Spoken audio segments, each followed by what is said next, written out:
if you want to be a content creator but don't want to spend a lot of money, essentially what you do is you have to use a lot of duct tape and random blocks around the house. Hello everybody, how have you been doing?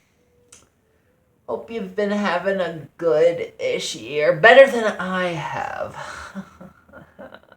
I apologize for the mess in the background.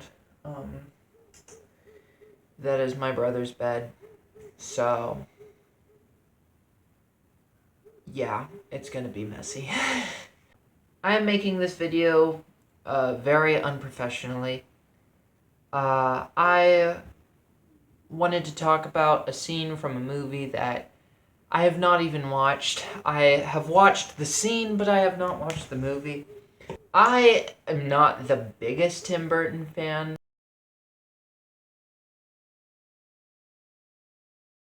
I like a lot of the things that he does, and I have great respect for him for being one of the last actual artists in the film industry. I have watched the first of the 2 Batman films that he directed, and I really liked it. I couldn't sleep afterwards because the music was so good. Danny Elfman is an absolute magician with music. One of the scenes from the second movie came up in my feed after watching that.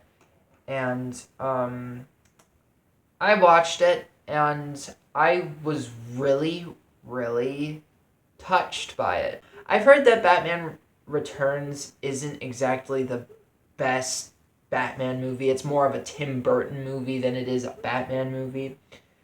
But I've seen some of the costumes and some of the directions, and I'm like,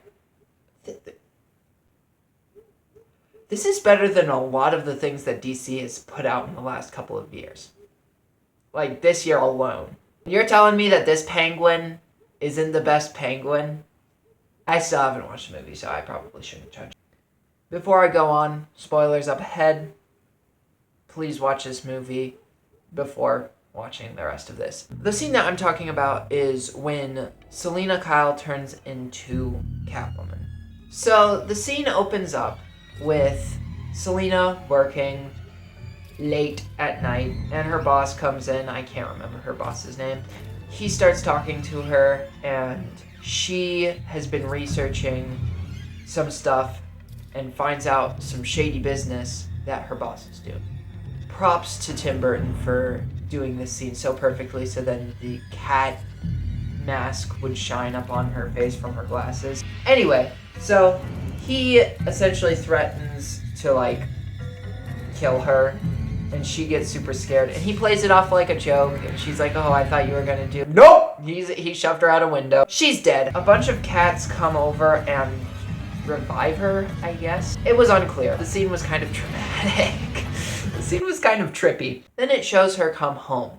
Now, this part in the scene, I really, really, really want you to look at. Her home, when she walks in, is absolutely perfect. The color of the room is like almost a perfect pink. The dishes are all done. Everything is set just so perfectly. Her house is perfect. And then Selina's in the doorway, and she's just a tangled mess. So she walks in, walks over to the fridge and gets some milk and pours it into a cat bowl, and she does it very sloppily, so there's like milk all over the floor, and then she starts drinking it and just starts like letting it drip down her chin and onto her shirt and everything. She walks over to her phone and turns on the answering machine. She gets a couple of messages from her mom. Her mom's like, why haven't you called me back? I called you like twice already, blah de blah, and it's like, okay. After hearing that, Selina starts destroying everything in her house. She starts smashing the answering machine. She picks up all these stuffed animals that were on her couch and shoves them down the... Is it called a food compressor? The shreddy thing in the bottom of your sink. She throws some stuff at a mirror. She gets a can of spray paint and starts spraying her house with it. I felt so bad for Selena in this moment, and I hadn't even seen that much of her. I felt so bad.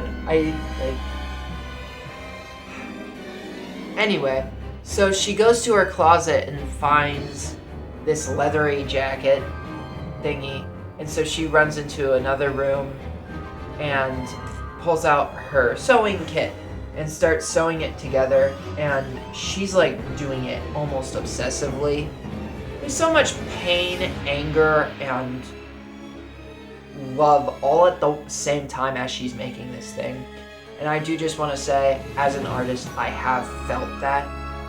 She makes the Catwoman suit, and I do want to say, I loved how she used like needles as the claws. Her entire suit just looks absolutely marvelous.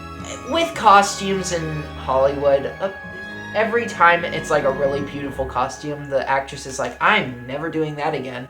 And I'm like, that looks awesome. Maybe I'm wrong, and maybe I'm just crazy, but I really, really appreciated that Tim Burton made this scene because I felt very connected to Selena, and I felt like